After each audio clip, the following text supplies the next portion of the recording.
अस्सलाम वालेकुम नाज़रीन, सिंटीवी न्यूज़ सां गॾु मां आहियां फराह अख्तियार। हेडलाइन समां ॾिठियूं, तफ़सीली ख़बरुनि में मांखे भली कार। बुलेटिन जी शुरूआत कंदासीं अहम ख़बर सां। सूबाई वज़ीर शर्जील इनाम मेमण चयो आहे त इमरान ख़ान इक़्तिदार विञाइण ते मुल्क में डफेड़ चाहे थो ऐं मुल्क में ख़तरनाक रांदि खेॾे पियो। इमरान ख़ान मुल्की इदारनि ख़िलाफ़ किरियल मुहिम हलाए रहियो आहे। बेनज़ीर भुट्टो जी शहादत बाद आसिफ ज़रदारी पाकिस्तान खपे जो नारो हयो। क़ौम खे गुमराह करण जी इजाज़त न ॾिनी वेंदी। तहरीक इंसाफ़ इमरान ख़ान खे पंहिंजो क़िबलो दुरुस्त करणु घुर्जे। अहम ख़बर नाज़रीन आवाज़ सां शेयर कयूं पिया। कराची में प्रेस कॉन्फ्रेंस कंदे शर्जील इनाम मेमण चयो त इमरान ख़ान इक़्तिदार विञाइण ते मुल्क में डफेड़ चाहे थो ऐं मुल्क में ख़तरनाक रांदि खेॾे पियो। इमरान ख़ान मुल्की इदारनि ख़िलाफ़ किरियल मुहिम हलाए रहियो आहे। संदसि चवणो हो त बेनज़ीर भुट्टो जी शहादत बाद आसिफ ज़रदारी पाकिस्तान खपे जो नारो हयो। क़ौम खे गुमराह करण जी इजाज़त न ॾिनी वेंदी। सूबाई वज़ीर शर्जील इनाम मेमण चयो त तहरीक इंसाफ़ ऐं इमरान ख़ान खे पंहिंजो क़िबलो दुरुस्त करणु घुर्जे। इमरान ख़ान जहिड़ी ज़बान कंहिं अॻूणे वज़ीर आज़म इस्तेमाल नाहे कई। नाज़रीन अहम ख़बर अवां सां शेयर कंदा हलूं पिया। सूबाई वज़ीर शर्जील इनाम मेमण चयो आहे त इमरान ख़ान इक़्तिदार विञाइण ते मुल्क में डफेड़ चाहे थो ऐं मुल्क में ख़तरनाक रांदि खेॾे पियो। इमरान ख़ान मुल्की इदारनि ख़िलाफ़ किरियल मुहिम हलाए रहियो आहे। बेनज़ीर भुट्टो जी शहादत बाद आसिफ ज़रदारी पाकिस्तान खपे जो नारो हयो। क़ौम खे गुमराह करण जी इजाज़त न ॾिनी वेंदी। तहरीक इंसाफ़ ऐं इमरान ख़ान खे पंहिंजो क़िबलो दुरुस्त करणु घुर्जे। कराची में प्रेस कॉन्फ्रेंस कंदे शर्जील इनाम मेमण चयो त इमरान ख़ान इक़्तिदार विञाइण ते मुल्क में डफेड़ चाहे थो ऐं मुल्क में ख़तरनाक रांदि खेॾी रहियो आहे। इन हवाले सां तफ़सील ॼाणण लाइ राब्तो कयो आहे कराची में सिंध न्यूज़ जे चीफ रिपोर्टर फयाज़ कुरैशी सां। फयाज़, अपडेट कजो, वधीक छा चवणो शर्जील इनाम मेमण जो? बिल्कुल फराज, सिंध के इतलात वाले वज़ीर शर्जील इनाम मेमण प्रेस कॉन्फ्रेंस कई है। प्रेस कॉन्फ्रेंस में उनजो ख़ासि उते ॿ मौज़ू अहम हुया, जंहिंमें हिकिड़ो ट्रांसपोर्ट के हवाले सां ऐं ख़ासि तौर ते सियासी जेका सूरत हाल आहे उन हवाले सां उन प्रेस कॉन्फ्रेंस कई। संदसि चवण हुयो त ईंदड़ ॾींहंनि में जेको मौजूदा जारी महीनो जून आहे, उन जो टारगेट आहे त कराचीअ में जेको बस सर्विस आहे उनखे न सिर्फ़ु शुरू कजे बल्कि इन जो आगाज़ मुकमल तरह सां कयो वञे। इन सां गॾोगॾु लाड़काने में पिणु इहा जेका कराची में जेको रेपिड बस सर्विस जेको शुरू सिलसिलो कयो वियो आहे उनजो पिणु आगाज़ कयो वेंदो, जॾहिं जल्द ईदी ऑरेंज लाइन बि हिन महीने में कई वेंदी। संदसि चवणु आहे त एशियन बैंक जे हिन मनसूबे खे न सिर्फ़ु मॉनिटर कयो पियो थो वञे बल्कि उनजे जेको फाइनल जेको टचिंग आहे उन ते कमु हली रहियो आहे। कुझु ॾींहंनि में ई हिन मनसूबे जो पिणु आगाज़ कयो वेंदो, जॾहिं संदसि इहो पिणु चवणु हुयो त कराची खां अलावा हैदराबाद में पिणु स्टेट ऑफ आर्ट जेका BRT बस सर्विस जेको सिलसिलो शुरू करण जे हवाले सां सिंध हुकूमत प्लान जोड़े रही आहे। इन हवाले सां अॻुभराई थी चुकी आहे। कराची खां अलावा हैदराबाद ऐं हैदराबाद खां पोइ सखर, लाड़काणो, नवाबशाह ऐं ॿियनि शहरनि में पिणु पीपल्स बस सर्विस जो मनसूबो जेको आहे उन ते अॻुभराई कई वेंदी। संदसि चवणो हुयो त मुल्क जा जेके सीड़पकार आहिनि या सनतकार आहिनि उन्हनि खे हू तजवीज़ थो ॾे त जेको ट्रांसपोर्ट जो जेको शोबो आहे उनमें न सिर्फ़ु हू हुकूमत जो साथ ॾियनि बल्कि हिन शोबे में सीड़पकारी कनि, जंहिंमें न सिर्फ़ु खेनि बि फ़ाइदो थींदो बल्कि जहिड़ी रीति मुल्क में कार मैन्युफैक्चरिंग जो सिलसिलो जारी आहे अहिड़ी रीति तुर्की, मलाइशिया, चाइना ऐं ॿियनि मुल्कनि सां ॻाल्हियूं ॿोलियूं हली रहियूं आहिनि त पाकिस्तान में ख़ासि तौर ते सिंध में जेका बसुनि जा जेके प्लांट आहिनि उहे लॻाया वञनि, जंहिंसां न सिर्फ़ु रोज़गार जा मौक़ा पैदा थींदा बल्कि हिन शोबे में जेको कारोबार आहे उनखे पिणु विसत मिलंदी ऐं शहरियुनि खे जेको ट्रांसपोर्ट जी जेका सहूलियत आहे उन में पिणु बहितरी ईंदी। इन हवाले सां न सिर्फ़ु अॻुभराई जे हवाले सां क़दम खयां पिया था वञनि। संदसि चवणु बिलावल भुट्टो ज़रदारी ऐं वॾे वज़ीर सैयद मुराद अली शाह हिन शोबनि खे न सिर्फ़ु अहमियत ॾिनी आहे बल्कि उन्हनि जे वाधारो चाहे थो। इन हवाले सां सरमाएकारनि खे ॿीहर उहो ऑफर ॾिए थो। ख़ासि तौर ते जेके पुराणा ट्रांसपोर्ट आहिनि जंहिंजे मथां इहो दाग़ हुयो त कराची में बगल ऐं जंगला बसूं हलाई वेंदियूं हुयूं त उहे पिणु पंहिंजी जेके ट्रांसपोर्ट तब्दील करणु चाहिनि त उन्हनि खे कंसोर्शियम जे तहत जेको सहूलियतूं ॾिनियूं वेंदियूं ऐं नयूं बसूं उहो हाणे शहरियुनि खे सहूलियतूं ॾियण सां गॾोगॾु पंहिंजो कारोबार बहितर करे सघनि था।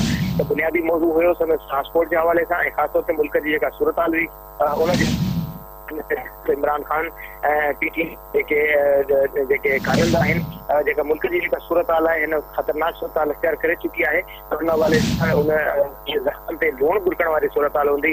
अहिड़ी रीति जेका मुल्क जी जेका माशी सूरत हाल आहे इमरान ख़ान ऐं जेके पार्टी जा जेके अॻुवान आहिनि उहे अहिड़े क़िस्म जो कमु कनि मुल्क जी जेका माशी सूरत हाल आहे उनखे ख़राबु करण जे हवाले कोशिशूं करे रहिया आहिनि।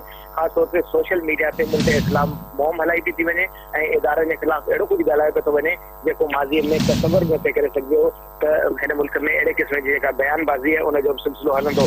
संदसि चवणु त इमरान ख़ान ख़ुशकिस्मत आहे जो हिन वक़्तु इदारा न्यूट्रल आहिनि ऐं उहो न्यूट्रल जी जेका तरवीज आहे उन ते अमल करे रहिया आहिनि। जेकॾहिं माज़ी वारो सियासी माहौल हुजे हा त कंहिं ख़बर पइजी वञे हा त इदारनि जी जेका सख़्ती कहिड़ी थींदी आहे बल्कि संदनि जेके जेके अॻुवान आहिनि उन्हनि जूं ख़ुदि जेके ॻोल्हींदे लभंदा न हुजनि। संदसि चवणो त बहादुर जेके अॻुवान जेके मुल्क में इनकलाब आणण जी ॻाल्हियूं करे रहिया हुया, उहे बनी ॻाल्हि अचण खां कतराए रहिया हुया, उहे तॾहिं बनी ॻाल्हि वापसि पहुता आहिनि जॾहिं न सिर्फ़ु अदालतुनि मां ज़मानतूं मिलियूं आहिनि बल्कि ज़मानतुनि खां पोइ हू पेशावर खां ॿाहिरि निकिता आहिनि। संदसि चवणो हो त बिलावल भुट्टो इक़्तिदार संभालियो त उन वक़्तु जेका जॾहिं पीपल्स पार्टी क़यादत संभाली त उन वक़्तु उन जमहूरियत खे बहितरीन इंतकाम ऐं आसिफ अली ज़रदारी शहीद बेनज़ीर भुट्टो जी जेका शहादत थी उन मौक़े ते पाकिस्तान खपे जो नारो हणी मुल्क जे ख़िलाफ़ जेके साज़िशूं थी हुयूं उनखे हिकु जेको संजीदा ऐं मौज़ूब जेको सियासतदान तौर ते अॻिते अची न सिर्फ़ु मुल्क जी जेका सूरत हाल हुई उनखे संभालियो बल्कि मुल्क जे ख़िलाफ़ जेके साज़िशूं थी रहियूं उनखे नाकाम कयो। अहिड़ी रीति जेकॾहिं इमरान ख़ान खां कुर्सी वई आहे त उहो इक़्तिदार वञण खां पोइ न सिर्फ़ु परेशान आहे बल्कि हू मुल्क जे ख़िलाफ़ जेको ॻाल्हियूं करे रहियो आहे। संदसि चवणो त इमरान ख़ान जे ख़िलाफ़ जेके करप्शन जो दास्तान हो न जेकॾहिं हुनखे खोलियो वेंदो त ख़बर पवंदी त इमरान ख़ान जेके BRT पेशावर समेत केतिरा जेके करप्शन जा केस मतिलबु ज़ाहिर थियनि था। हिन वक़्तु उहो स्टेज हली रहियो आहे। गॾोगॾु मुल्क में जेके दवाऊं खंड ऐं ॿिया जेके बहरान पैदा थिया उनमें पिणु संदसि करप्शन जो हथु आहे। अहिड़ी रीति संदसि चवणो हो त गवर्नर सिंध जे हवाले सां सिंध हुकूमत पारां सदर पाकिस्तान खे नाला मोकिलिया विया आहिनि पर सदर पाकिस्तान पिणु अॼुकल्ह तहरीक इंसाफ़ जो सेक्रेटरी इंचार्ज थी करे पाण खे मुल्क जो बादशाह सम्झे थो ऐं कंहिं इमरान ख़ान जेको जीअं चवे थो उन रीति हू मुल्क खे न सिर्फ़ु हलाइण जी कोशिशि करे रहियो आहे बल्कि सिंध जो जेको गवर्नर आहे उनजे मुक़ररी में हू कोताही वरिते रहियो आहे। संदसि चवणो त इहे ॾींहं परे न आहिनि जॾहिं उन्हनि खे इहे इख़्तियार खसिया वेंदा ऐं मुल्क जी जेका सूरत हाल आहे उनमें न सिर्फ़ु बहितरी आंदी वेंदी। संदसि चवणो त महांगाई जी जेका सूरत हाल आहे उन ते न सिर्फ़ु सिंध हुकूमत बल्कि वफ़ाक़ी इतिहादी हुकूमत जेका कोशिशूं करे रही आहे हे चंदनि करता कयल कम आहिनि जिन खे अॼु मौजूदा हुकूमत भोगे रही आहे त खेसि उमेद आहे त उन सिर्फ़ु न मुश्किल सूरत हाल मां निकिरी ईंदा बल्कि मुल्क खे नए जॻह ते वठी बहितरी जो रस्तो इख्तियार कंदा। जाम खान शोरो यूसुफ तालपुर जे विच में पाणी मामले ते तकरार ऐं बाइकाट जे हवाले सां सवाल जे जवाब में संदसि चवणो हो त वज़ीर अज़म खे हवाले सां पाणी जे मामले ते जॾहिं सिंध जे दौरे ते आयो न सिर्फ़ु उन ख़ुदि शिकायत कई आहे बल्कि वफ़ाक़ी हुकूमत ऐं पीपल्स पार्टी जी जेका मर्कज़ी क़यादत तौर सूबाई क़यादत हिकु पेज ते आहे ऐं सिंध जे पाणी हासिल करण जे हवाले सां न सिर्फ़ु भरपूर कोशिशूं कई पई थी वञनि बल्कि इहा कोशिशि आहे त सिंध जो जेको पाणी जो बहरान आहे उनमें न सिर्फ़ु जेको सिंध जो जेको हिसो कटियो वियो आहे उहो वापसि बहाल कयो वञे। संदसि चवणो त मुल्क जी जेका मुश्किल सूरत हाल आहे उनमें इमरान ख़ान खे ऑफर कई हुई त हिकु नओं मीसाक जमहूरियत कयो वञे जीअं त समूरियूं पार्टियूं गॾिजी न सिर्फ़ु मुल्क खे जेका मुश्किल सूरत हाल मां कढनि उन लाइ हवाले सां इमरान ख़ान खे बि ऑफर कई हुई पर उनखे बहितर न सम्झो ऐं हुन ते अमल करण जे हवाले सां साथ न ॾिनो। संदसि जेको सुप्रीम कोर्ट जे हवाले सां शदीद मेमन खे अदालत में जेको चीफ जस्टिस पारां चयो वियो ACL में नालो हुजण जे बावजूदि शदीद मेमन पाकिस्तान खां ॿाहिरि आहे उन ते पिणु संदसि चवणो हुयो त बदकिस्मती सां इहा ख़बर चीफ जस्टिस पाकिस्तान में न पहुचाई वई बल्कि इहो पिणु तासिर जेको ग़लति ॾिनो वियो त शदीद मेमन पाकिस्तान खां ॿाहिरि आहे बल्कि हू पाकिस्तान में मौजूदु हूंदे बि हुन मथां इहो इल्ज़ाम लॻायो वियो पर अदालत आॾो जेका ग़लति रिपोर्ट पेश कई हुई उनजी न सिर्फ़ु मज़म्मत करे थो बल्कि संदसि चवणो त पाकिस्तान में मौजूदु आहे ऐं अदालत ऐं कानून जे साम्हूं सरेंडर कंदे न सिर्फ़ु अदालतुनि में पेश थिए थो ऐं अदालतुनि में पंहिंजी जेका कानूनी जेका चारजोई आहे उनजे हवाले सां पिणु क़दम खणंदो रहे थो। जी सर ठीक है फयाज़ कुरैशी वरी मेहरबानी हमारी समूरा तफ़सील ॾियण